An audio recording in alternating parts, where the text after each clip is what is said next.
Hello, here's my reflection for Experiential Group Session 2. I'm Yolanda Lloyd, and the title of this week's reflection is Keeping My Head Above the Water. This week, Joseph led the group. He used a democratic focus on intrapersonal processes for each group member, making sure that we all had our chance to speak and that we kind of were moving along and not lingering on one topic for too long.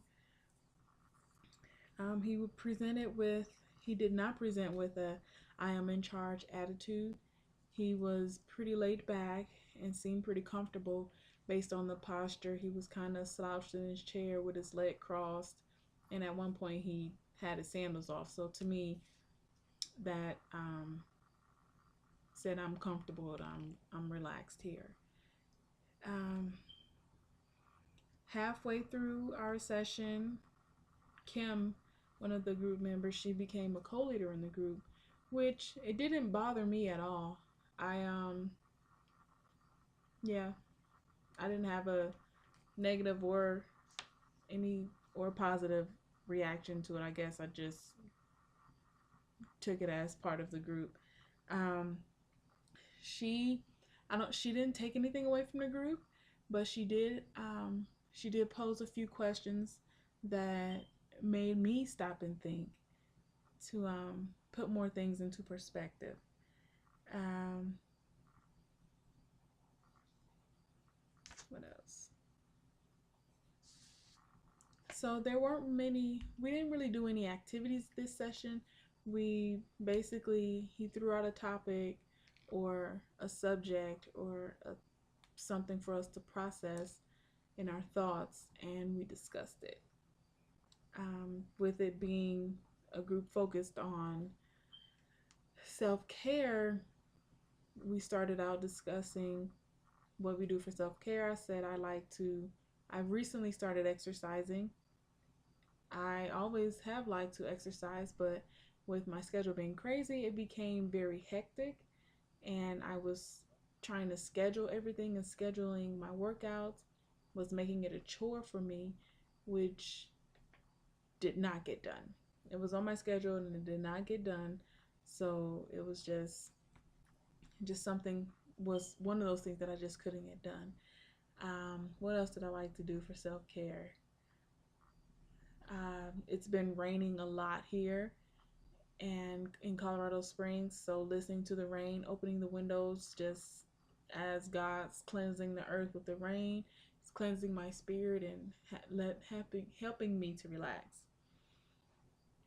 Um, Music is also something I use to as self care.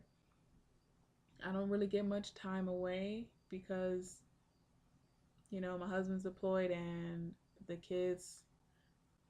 I can only use daycare so much before it starts taxing our bank account too much. Um, Not that we're struggling or anything, but I don't want to put us in a place to struggle. So and also my friend, I use her as part of my self care. I go to her house and she babysits, so there's children of all ages there. Well, around my kids' ages where my son can interact, he can play, and I can get some adult time and I can vent and just talk about stuff and not focus on my problems or my stressors.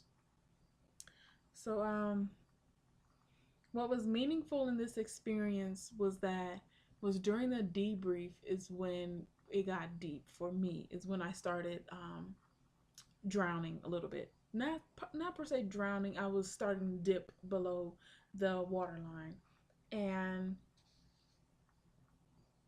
I wrote down that I think trying to keep my head above the water may have diminished the group experience because I was not completely vulnerable in the group. And I referenced Psalm 121 and 1 in the King James Bible, where it states, I will lift mine eyes up to the hills from which cometh my help. And I referenced that because to me, I felt that I was keeping my head above the water telling myself that as long as I keep my eye to the sky, to the hill, he's gonna continue to help me. He's gonna continue to strengthen me, provide, and get me through this perceived valley that I'm in with all that's on my plate right now. And if I don't keep my eyes up and let my head drop to what see where my feet are right here right now, I may drown because it gets overwhelming. And if I let myself get there, it's it's hard. I think it'll be hard to get out of it, so I'm afraid to get down in it. So I just want to keep my head up till my husband gets home and we get this Christmas break, November 23rd. I'm so looking forward to it so that I can just put my school books down for a little bit and just regroup. Um, Anything I wish that were different as far as the roles and behaviors? No, I think we were all pretty accommodative of each other's emotions. We didn't offer any suggestions. We pretty much just made it about ourselves. This is what I do.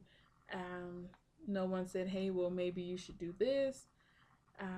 Structures, I'm okay with the structure. The laid back structure, I was good with that. There were no activities. What did I like? I liked that when I kind of was slipping down below the water, nobody um, said anything that would potentially push me lower. If nobody said anything at all, and I think that was good for me, because if somebody would have said anything to recognize what I was doing or my actions at that moment, I probably would have broken down and started crying. Um, yeah, a what was meaningful in this experience was again during the debrief was when I it was all put into perspective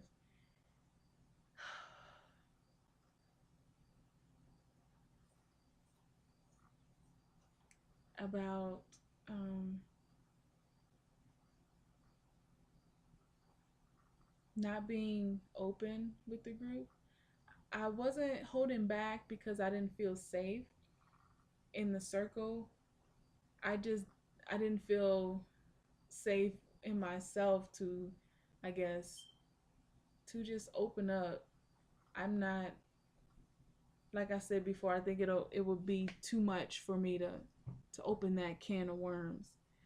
And yeah, a learning nugget or takeaway for me from this experience: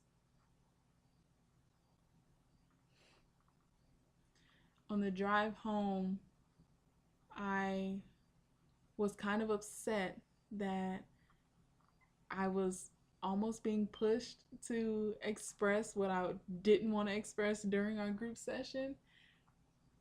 And I just kept feeling the tears well up in my eyes. And I know tearing or crying is a form of release, but I just can't open that floodgate, because I know once I open those floodgates, it's like I said, it's just gonna flood. It's floodgates holding back floods. If when I start crying, I'm not gonna be able to stop, and I don't think I have the time to invest in what's physically going on and how this is taking a toll on me mentally. So if I just keep moving and don't think about it, just see what appointment I have on the calendar, prepare for that appointment, go to that appointment, make sure I'm making my deadlines for school, and that's it. I can't think about it. I can't think about how I'm feeling. I can no longer think about how tired I am, how little sleep I get. It's nothing that can be addressed. I can't fix it right now anyway, so I can't focus on it. That's one way I deal with things. If there's nothing I can do about it, I'm not going to harp on it. Just move on from it. So I hope I hit a bunch of takeaways or what was necessary for this assignment. And yeah, I'm gonna try to, I can't say that I'm gonna try to open up more and dig into that, because like I said, I'm afraid of it. I'm afraid of what's gonna happen. Not that it can't be handled.